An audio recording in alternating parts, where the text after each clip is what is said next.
to Talking Supply Chain. In each episode, top supply chain industry professionals and the nation's top thought leaders join host Brian Strait and share their unique insights to help supply chain managers stay one step ahead of their competition. This is Talking Supply Chain. Hello, and welcome to this episode of Talking Supply Chain. I'm your host, Brian Strait, and I'm pleased you have chosen to join me for this episode as we begin the process of looking ahead to 2025. This past year has seen a bridge collapse, port strikes, maybe another one in January, an election, and an untold number of other disruptions to supply chain altering events. So, what does 2025 have in store for us today? Joining me today to take a look ahead is Abe Eshkenazi, CEO of the Association for Supply Chain Management. Abe, I know you and my predecessor, Bob Treblecock, had a long history together. You did a number of podcasts, but it's great to finally get you on my version of the Talking Supply Chain podcast. So, welcome. Thanks, Brian. Look forward to it. Want to kind of pick your brain a little bit today. You obviously are out in the space. You're talking to companies all the time. So kind of wanted to look into our crystal ball for 2025. I know ASCM does this every year as well with trends and things. So I think we'll get into some of those possibly. Let me get started on the conversation with the biggest item on people's mind today, and that was the recent election in the U.S. and the election of Donald Trump as president. So we're all familiar with Trump. We had a Trump presidency before. Now we're going back to it. During this campaign, he pitched a number of concepts that will impact supply chains. I think most notably for most people is the potential tariffs as a way to kind of incentivize companies to bring manufacturing back to the U.S. I know that's the goal here. As you talk to companies, what are you hearing from companies in regard to this for 2025? Is there concern? Are companies supportive of this approach, or are we kind of maybe in a wait and see mode to see what actually happens? Yeah, really interesting, Brian. I'm sure that almost every aspect of that question, some organizations are wait and see, some have already taken action, others are, really unsure what to do. But more often than not, I think we've got to see from the rhetoric prior to the election, because oftentimes we hear a lot of proclamations about what will be done and what won't be done. Right. Obviously, we want to see the actual policies that are being implemented or are being suggested. And obviously, there's a wide range of possible outcomes, and companies are, in some respects, waiting to see. But as you indicated, we have had some history with the Republican administration, specifically Trump's administration, a number of years ago. But we also have had 4 years of disruptions that have really required almost every company to have appropriate contingency plans from sourcing to production to logistics. This is just another, factor that needs to be accounted for in their contingency plans, is what happens if. And obviously, most of the discussion has been around tariffs. Some of the numbers being thrown out are almost 60% on Chinese goods and 10% on all other imports. That's significant. Obviously, the tariffs, as if implemented, and some of them are continuing to be implemented from his first administration, they're paid by the companies. They're not paid by the governments. So supply chains must either reduce their profit margins or pass that cost on to the consumers. It's one or the other in terms of the impact of it. This may also stoke some inflation, but I think there is a wait and see relative to that, especially given the larger global, geopolitical impact of this. Lastly, organizations, as we indicated before, have been, adjusting their, supply chain strategies to away from a, China sole source into a China plus one strategy. Given the previous disruptions that we've had over the past 3 to 4 years, this is a continuation. It's an acceleration of the diversification of suppliers, of locations, of the support. So again, we're seeing that organizations are continuing to develop contingency plans and ensuring that they have other sources of suppliers away from single source or sole source suppliers that brings on significant risks for those organizations. I think we're, in a period of significant transformation for supply chains. I think this is just one more element of it. I don't know that this is necessarily any larger or any different than what we've seen in the past. Yeah. But I think what we've gone through the last 5, 6 years with the disruptions and the adjustments, and you mentioned the contingency planning, right? That goes on today, and the scenario planning that goes on today. Companies may be better positioned, right, and better able to weather and deal with whatever comes up, whatever happens, whether it's a 10% tariff, a 60% tariff, no tariff, right? I mean, companies might be better prepared at this point. Would you see it that way? Absolutely. I think, again, those organizations that have, experienced the disruptions, I think we're in an environment of, adaptability and resiliency. We don't know what the next disruption is going to be. Obviously, when we're talking about tariffs, we may have an indication as to what may cause that. But I think we've got to take a look at this as a long run. Yeah. Whether we're talking about nearshoring or reshoring, this isn't going to be done in quarters. This is done in years in terms of planning.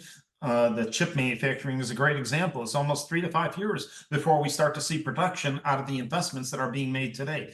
So in the short term, I think there's some activities or some changes that organizations can make to mitigate either sole source or sourcing from China into other locations. We're seeing this already. The China Plus One strategy, we're seeing significant investment in India, in Indochina, as well as Vietnam and some of the other locations to mitigate against a sole source or a disruption that would create a lack of alignment on your planning, on your supply, and on your demand. Yeah.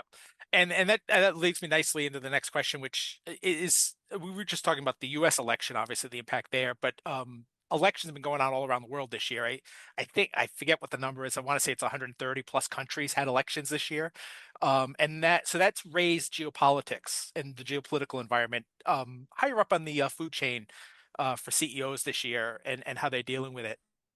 One of the big trends out of that has been nearshoring, reshoring, and we think about it here in the United States as hey, nearshoring Mexico, right? Mhm. But if you're in Asia, nearshoring is a country near you, right? And this goes on; it's all around the world. It's not just here that's talking about nearshoring or reshoring. But talking about the United States and Mexico specifically, Mexico this year, I think it was this year or maybe late last year, became the biggest importer of goods into the U.S. Yep. So they've been a big winner in this trend of reshoring and nearshoring. And I know there's others out there that say that nearshoring, reshoring has been going on for 10 years. It's not a new thing, although it accelerated after COVID. So as we move into 2025, do you think that this nearshoring trend, do you see this continuing to pick up pace? Have we kind of peaked at this point and we're just going to continue growing as we go? Or do you see this growing, quicker than what it actually has been in recent years? I'm not sure about the pace, but I think it will continue in terms of the diversification and to Yeah. mitigate the risk associated with, extended supply chains, whether, we're talking about the Red Sea or the Panama Canal or the port strikes that we've experienced. Organizations are now looking at all of these types of disruptions in terms of how do you mitigate, how do you reduce your risk associated with your extended supply chain. Nearshoring and reshoring are one strategies that organizations can use to reduce that, extended supply chain and bring it closer to home. Mhm. I do think we have an opportunity, but I think we've also got a challenge. Recently we heard about Deere moving some of their manufacturing to Mexico, and some administration officials indicated that they would be subjected to a 200% tariff risk if they did so. So even moving manufacturing into a what we would consider a friendly region, Mexico. Yeah. There are some challenges relative to that. Further, I think we also have to talk about the ecosystem necessary to support reshoring and nearshoring. Now, are we talking about, in the activities, are we talking about assembly? Are we talking about raw material production? What part of the nearshoring and reshoring are we talking about? A good example is the TSMC, the chip manufacturing that is being built right now in the Phoenix area. We're importing workers from Taiwan because we don't have a trained workforce. Yeah. And so it's not just the facility itself, but the ecosystem necessary to support it. Taiwan, China, and some of the other locations have had almost a 20 to 30-year head start in building the ecosystem necessary to support the prime manufacturing facilities. We don't have those yet. And so when we're talking about nearshoring and reshoring, it's not something that's done over quarters. These are investments over multiple years that have to be, invested in. So Yeah. I think we need to be a little bit more, patient in terms of what nearshoring and reshoring looks like. The trend is not going to reduce, obviously, because of the resiliency and agility that organizations are looking to embed in their supply chains to be, operational no matter what, irrespective of what type of disruption. So we're seeing, quite a bit of discussion on that, but I think we need to have a much broader discussion about the ecosystem necessary to support nearshoring and reshoring. Yep. And that ties, obviously, you mentioned it ties to employees and the talent. And that was one of the themes of your top trends last year, of ASCM's Mhm. top trends, was talent acquisition, retention. Resiliency was another one.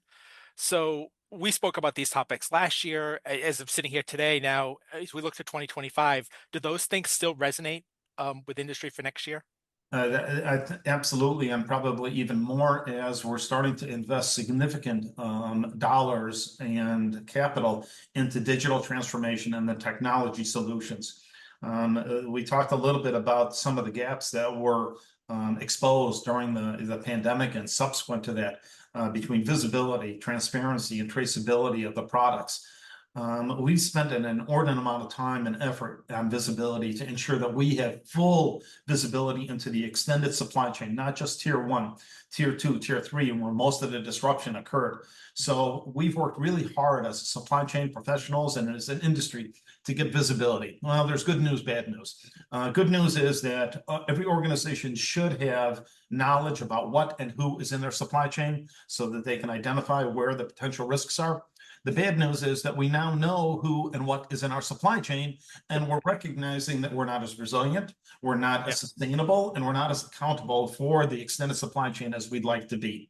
And so the challenge that is exposed has been addressed through technology. So we need visibility. We need to understand what's going on through every aspect of the supply chain. You're not going to do it face to face, and you're not going to do it over the phone. This is going to require a technology and a digital transformation that organizations are going through right now. And so, not surprisingly, that is the top of our trends for 2025 is the artificial intelligence and big data and analytics. But it's also bringing on some additional challenges as we address visibility and transparency. We've created a risk with cybersecurity and ransomware because a lot of the organizations in tier two, tier three are small and medium-sized organizations that don't have the resources, the talent, or the capabilities that the larger organizations have to protect themselves. So we're seeing a significant increase in cybersecurity and in risk associated, discussions within organizations. The next step is to make sure that we're leveraging the technology that we have. These are powerful systems, whether we're talking about artificial intelligence or machine learning or any of the predictive analytics that are being developed here. We're challenged in the problem solving and critical thinking of the individuals. So let's take a look at what that rubric looks like. We've got technology and data analytics that are much more powerful than we're using, and we've got individuals that can't critically think or problem solve. That's not a good combination. And so you need to invest in your individuals to ensure that they understand what the predictive analytics are telling them so that they can use that data accordingly. And more importantly, that they're using their experience and their knowledge to enhance the information that's coming out of the systems. And so this has been a real challenge for a lot of organizations is the investment in upskilling and reskilling their talent at the same level that they're investing in their technology. Yeah, and I want to talk more about that in a second, on employees and automation and that the intersection of the two. But before I get there, let me just ask you about the workforce in general, right? And we talk about upskilling our current employees. We have to get those employees, right? Yeah. And Yes. that's been a big issue for businesses in all walks of life, right? It's not just supply chain business. It's all businesses are struggling getting employees today. The idea tying back to the tariffs that Trump is proposing is that that would bring more manufacturing into this country. Presumably that would bring jobs, right? That's good, right? We want jobs. We want to add jobs to the economy. But as we're recording this today, I think the unemployment rate is just over four, like 4.1, 4.2%, something like that. If we increase domestic manufacturing, do we have an available employee pool to do so? And how do businesses, and that ripples across through the supply chain. So how do businesses address this if we already have shortages of employees now? Yeah, it's I think we've done a number of studies historically about not only the current talent, but the demand on talent. And I think our last estimate indicated that we'd have a shortfall of over 2 million supply chain professionals by the time, we reach 2030. And again, I think the challenge that we have here is not only attracting, but retaining the talent Yeah. that are critical for supply chain roles with the automation, with the technology shifts. The industry is adopting a multifaceted approach, to bring in individuals But I think one of the challenges that we have is that the investment in professional and individuals often rises with their profitability or their lack thereof. Too often we've seen organizations pull back on professional development if they're not meeting their financial objectives. As if this is a spigot that you can turn on and off and get those individuals trained in a short time period. Professional development and investing in your workforce is an ongoing activity. I'm sure if you and I asked any organization what their number one asset is, I'm sure most of them will tell you their employees. Well, if we do asset Yep. rationalization, where do you invest when times are good or when times are bad? In your worst performing asset or your most important asset? And I think most of us would, agree that you would invest in your best performing assets. Well, I think we're seeing a little bit of a challenge in terms of the development and attracting talent into the marketplace. Our career and salary survey indicates that individuals that do go through supply chain programs receive multiple job offers within the first 3 months. Their salaries are second only to engineers right now. We need to ensure that we can give them clear career development paths, well-defined development opportunities for those individuals coming into the program. The other side is, and I'm going to marry this to the discussion that we just had about the technology, a lot of the individuals coming in there, almost 100% of them are digital natives. They've grown Yep. up with technology, whereas most of the leadership did not grow up in an environment where you had technology at every step along the way. So there's not only mentoring opportunities for individuals coming into the workforce, but there's reverse mentoring for individuals coming into the workforce on how to enable and to leverage the technology investment that organizations are making. And so building that, infrastructure on attracting the talent, retaining them, giving them opportunities for career development, and more importantly, give them leadership and development and opportunity. We can do this. Again, I think there's a cross section of individuals, not only people of color, but women that we need to attract into this workforce. There are significant opportunities to engage the workforce leadership development and empowerment across the organization. But we have to have an investment not only from the private industries, but also from government to encourage organizations to train and to continue developing their workforce. Yep. And from my perspective, promoting that development and training, I think, right, that goes a long way to showing a potential employee who may want to join the industry that there is a future and a career here and not just a job that I'm going to make X number of dollars a year and that's it. Right. Absolutely. I think, when we take a look at the role and responsibility of the supply chain professional, prior to the pandemic, we didn't even know there were supply chain professionals. Now we advocated for these individuals for almost 10 to 15 years in having a place, in the C-suite, that we believe that individuals, through the supply chain function within an organization have visibility across the entire enterprise. There's only two functions that have to know everything that goes on in the company. The first is finance, and the second is supply chain. From not only the investment in technology, but innovation and support and customer, the relationships, every aspect of it touches supply chain. And Right. so the role responsibility has expanded exponentially. So historically, supply chain professionals used to be the problem solvers. You never got the call when things went right and got the attaboy. You got the call when it didn't arrive or it was lost or your inventory isn't available.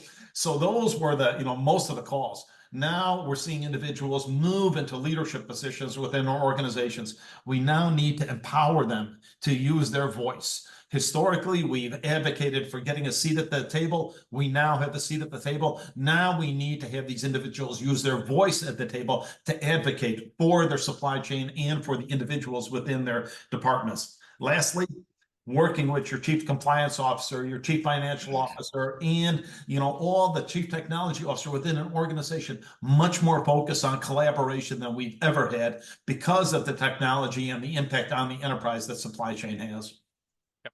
And as you were talking about that, I was thinking of a cartoon that I just actually saw this morning, talking about like, praising supply chain people and not just coming with problems. And it was a baseball. Obviously, the baseball season just ended. It was a pitcher standing on the pitcher's mound. And the catcher had come out to talk to him, and the pitcher says, "It'd be nice if you just occasionally came out and talked to me when I was doing good." right? Honestly. So you say that I thought that's like that. It's like that's the same thing as that's what the pitcher goes through in baseball. Nobody ever comes out and talks to him when he's doing well. Unfortunately, that's become the expectation for supply chains is that you are 100% efficient. Yeah, And it's only a problem when it doesn't, meet expectations. yeah, I think we've gotten plenty of experience on that over the past 3 to 4 years. yeah. You've mentioned a couple times the role of technology, deployment of technology. There are things like robotics, warehouse automation, all sorts of other technologies, digital, AI these days, etc. I assume if I ask you this, you're not going to say that we're going to see that growth slow down. We're going to continue to see the adoption of technology accelerate. So I guess the big question is that how do businesses, and this goes to the talent, question as well, right? How do businesses, in your mind, create an environment where automation and humans can cohabitate effectively, and humans are not afraid that they're losing their jobs because of automation?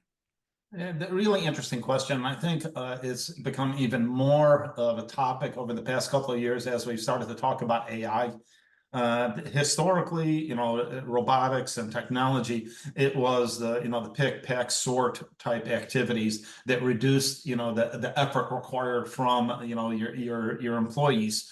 AI is significantly transforming. This much goes into the demand forecasting, into automation and robotics, optimization, predictive analytics, even sustainability. There are a tremendous amount of technologies out there that are being implemented to enable organizations to get constant, accurate, relevant data so that they can forecast appropriately. And I think that's one of the challenges that we have because of the disruptions is that our planning horizons have shrunk significantly because we're unsure about what is going to happen, 9, 12, 18 months from now that could disrupt your organization.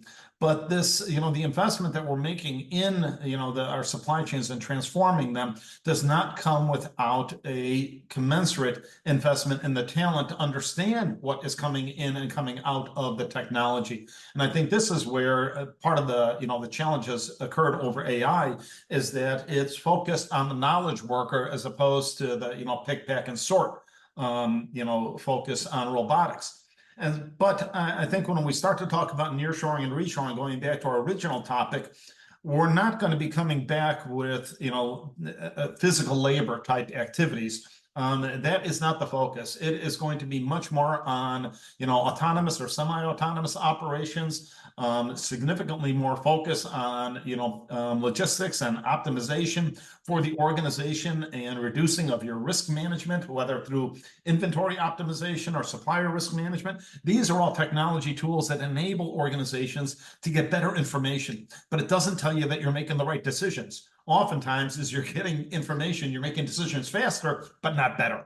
Yep. And I think this is where the employees need the investment in the individual needs to be at the same level as the individual, as the technology is. And unfortunately, we need to attract and retain talent that can critically understand the data, that can understand, the problem solving. And it's not just I accept the information going into the systems and I accept the information coming out without any critical evaluation of the data. Yep. And so obviously the investment in the people is still needed, the training in there. Do you see a scenario at all as we where technology kind of takes on more of those roles and the role of the human kind of changes, right? Or I mean, where do you see that investment in people, I guess, going? Is it training to use the technology? Is it training in new jobs, in new I think opportunities? there's a number of things. Obviously, the automation and technology shifts, we need to combine the career development with a focus on that innovation. We, as an industry, we are not standing still. We are early adopters of technology. This is not an industry that sits back. But I think the hype that's associated with technology often is, a challenge for us. I think one of the comments in there is that too often we overestimate the impact of technology in the short run and underestimate it in the long run.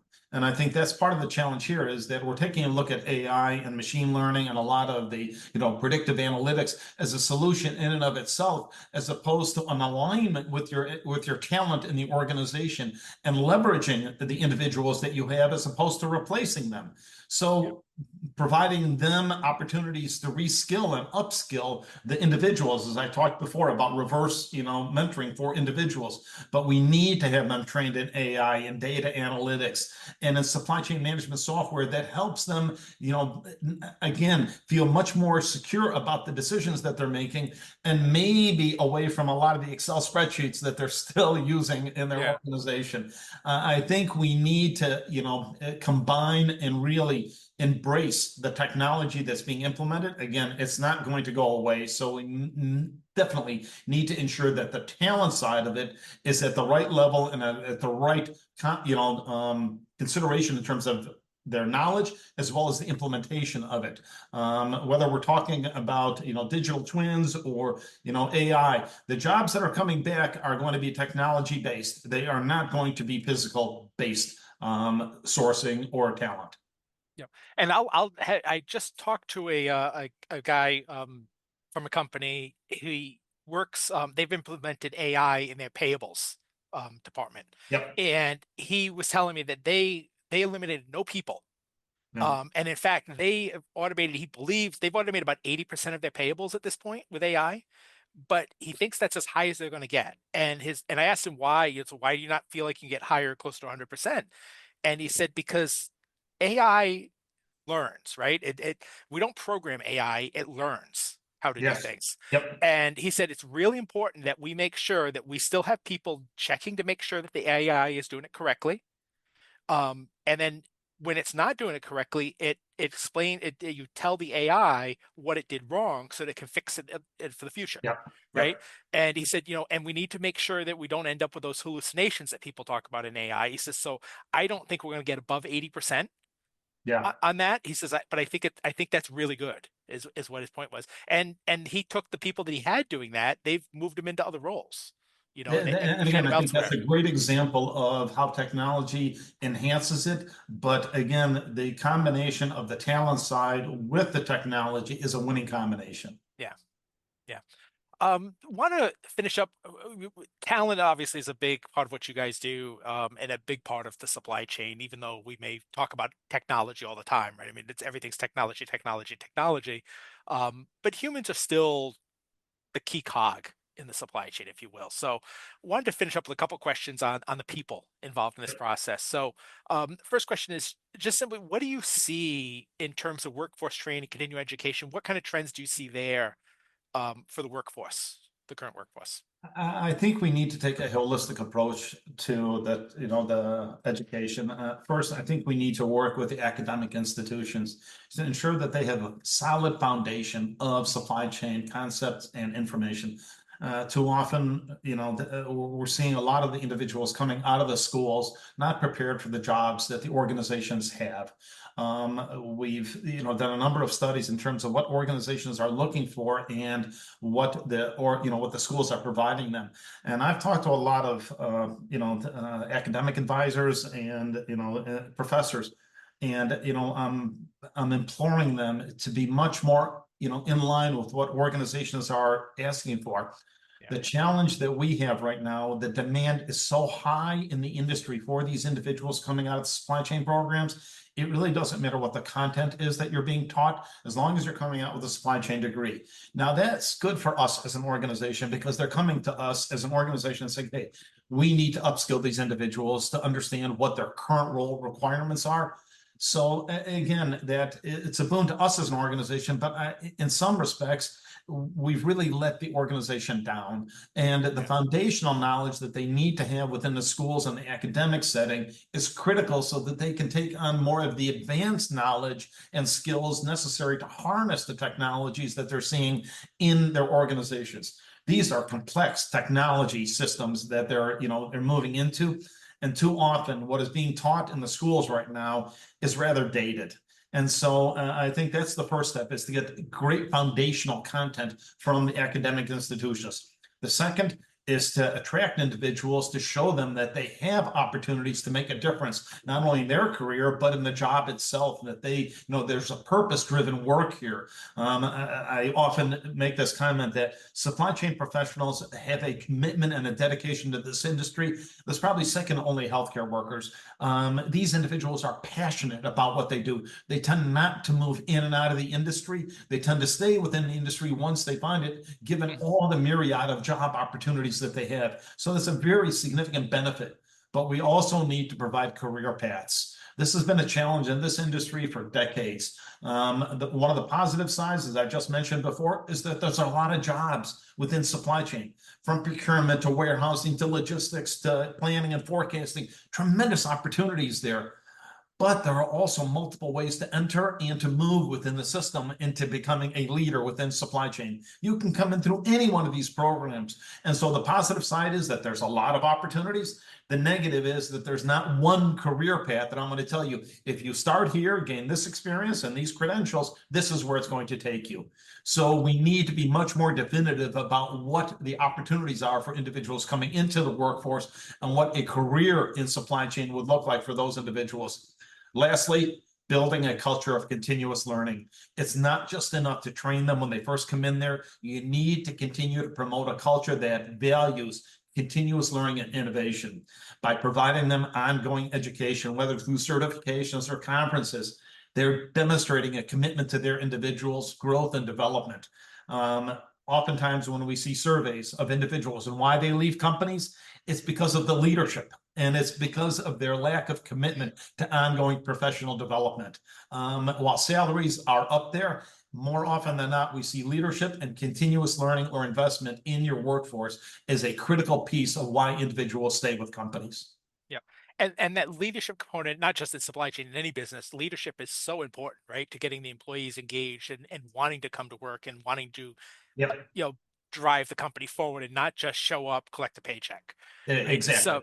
So as we look at that, that is such a key component of this. Yeah, as my final question, I guess, how do we develop that leadership? Is that a continuing education thing? Is there more to developing that next generation of supply chain leaders?